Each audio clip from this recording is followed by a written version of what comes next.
За тэгэхээр би таны саяны хэлсэн тайлбарыг нэгнгүү сонсоод за эндээс бол бас ойлгохгүй юм зөндөө байгаа байхгүй юу.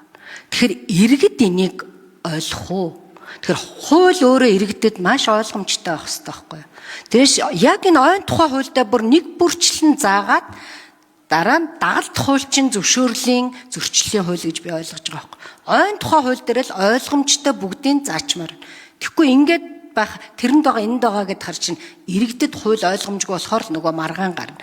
Хоёрдугаарт би энэ хуулийн үзэл баримтлалыг бас нэлээд танилцлаа. Бас тэр гадны хуулиудыг судлаад ашиглалт тал руугаа маш их зүйл ингээд оруулж өгж байгаа байхгүй юу. Гэтэл манай улсын бид зүгээр хүмүүсээ яаж байгаа юм шиг ер нь ухамсар бидний ойгоо ингээд ашиглах за тэр мод тайрах ингээд янз янзын юм дээр бас хит ингээд задгай тавиад хитрхи ашиглалт тал.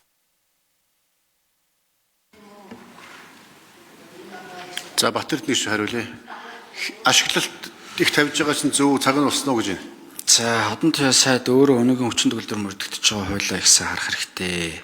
Өнөөгийн хүчин төгөлдөр мөрдөгдөж байгаа зөвшөөрлийн хуулийн дээр тусгасан харилцаа буюу энэ мэргэжлийн байгууллага миний хэлээд байгаа мод бэлтгэх энэ байгалийн ойн дагалт баялагын нөөцийн үйлдвэрлэлийн зорилтоор ашиглах харилцааг тусад нь хөлжиж өгсөн. 3 өөр зөвшөөрөл. Энэ 3 өөр тусгай зөвшөөрлийг зөвхөн мэргэжлийн байгууллагад олгох буюу нэг субъектив байдлаар нэг хэсэг рүү олгох харилцааг хуулинд оруулж болохгүй. Хоёрдугаарт ойн тухай хууль бол ойтой холбоотой харилцааг зохицуулах ёстой хууль болохоос биш зөвшөөрлийн Монгол улсад хүчин төгөлдөр мөрдөгдөж байгаа зөвшөөрлийн харилцаа бүгдээрээ зөвшөөрлийн тухай хуулиар зохицуулагдаж байгаа. Энэ зөвшөөрлийн хуулиас нэг хэсэг зөвшөөрлийг энэ ойн тухай хуулиар зохицуулчихаар хэлбэрлүү шилжүүлчихвэл энэ өөрөө бас болохгүй.